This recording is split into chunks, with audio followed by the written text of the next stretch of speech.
Hi there, I'm so happy you're joining me. Today I'm going to give you a few helpful tips on how to use some tricky English words. So get comfy and maybe have a piece of paper and something to write with handy. Quick question, do you have a cat or do you know someone who does? What is it with cats and boxes? My cats are always jumping into them. Take a look at this.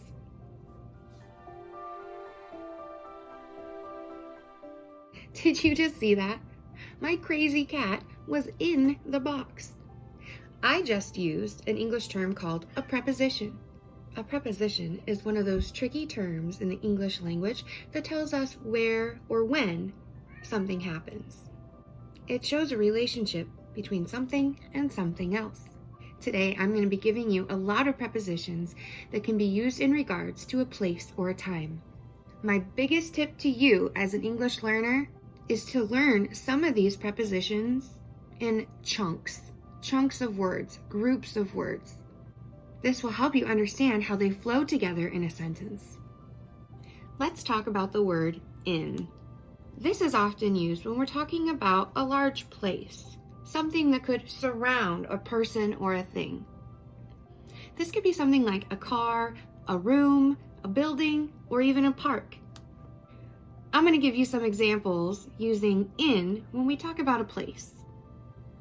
My son is always losing his backpack. He's always asking me, "Where's my backpack? Mom, where's my backpack?" I usually tell him, "It's still in the car. You left it in the car." Or maybe he left it in his bedroom. Or maybe it is in the kitchen. A car, a bedroom, a kitchen, those are all large spaces that can surround a person or a thing. So that object can be in. In is also sometimes used when we're describing a time. Here are some examples. I like to go fishing in the summer. I was born in the 1980s. We started school in August. Here are some more examples using the word in, and you can feel free to pause this video at any time, take notes, or practice saying these things with me. In the car. My backpack is in the car. The food is in the kitchen. In the kitchen. We will play football in the park. In the park. In the pool. I swim in the pool. And here's some examples of time. Breakfast is in the morning. In the morning. I was born in the 1980s. In the 1980s. I know I'm old. In December. I will take a vacation in December. Now let's talk about the word on. This could be a place like where something is happening, or it could be when something is happening. When my son loses his backpack and always asks me where it is, sometimes I say, "It is hanging on the hook by the door." On the hook. Sometimes I say, "It is on the kitchen table." On the kitchen table. Here's a visual. I have a box. And I have an elephant. Right now, the elephant is on the box. On the box. If the box was surrounding the elephant would be in the box. But let's get back to the word on. I'm a weirdo, I know. The word on can also be used as a time preposition. The time preposition tells us when something is happening. Here are some examples. On. We are driving on the road. On the road. The store is on the right side of the street. On the right side. The food is on the table. On the table. Some time prepositions for the word on, telling me when something happens. He was born on January 1st. On January 1st. We will go camping on the weekend. On the weekend. We will trick or treat on Halloween. On Halloween. Let's talk about the word at. Once again, this can be a place where something happens, or it could be telling us when something is happening. Okay, here are some examples for at. She takes classes at school. At school. Turn right at the traffic light. At the traffic light.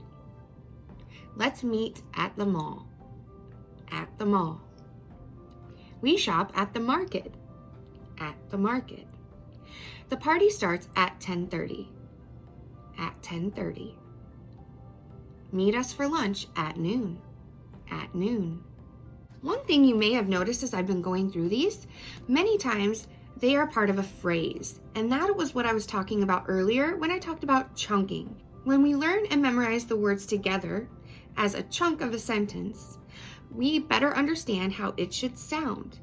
And that is a really helpful tip for us when we are trying to know the difference between which preposition to use, because it can be tricky, which is my next point. Sometimes those tricky prepositions sneak in there, and really you can use more than one and it's correct. For example, when we're using the word on, usually we're talking about a location, physical location, like the elephant is on the box. But this tricky one is, sometimes we might be talking on a telephone. We might be watching our favorite show on TV, but we aren't physically on the television, but that is correct for this particular example.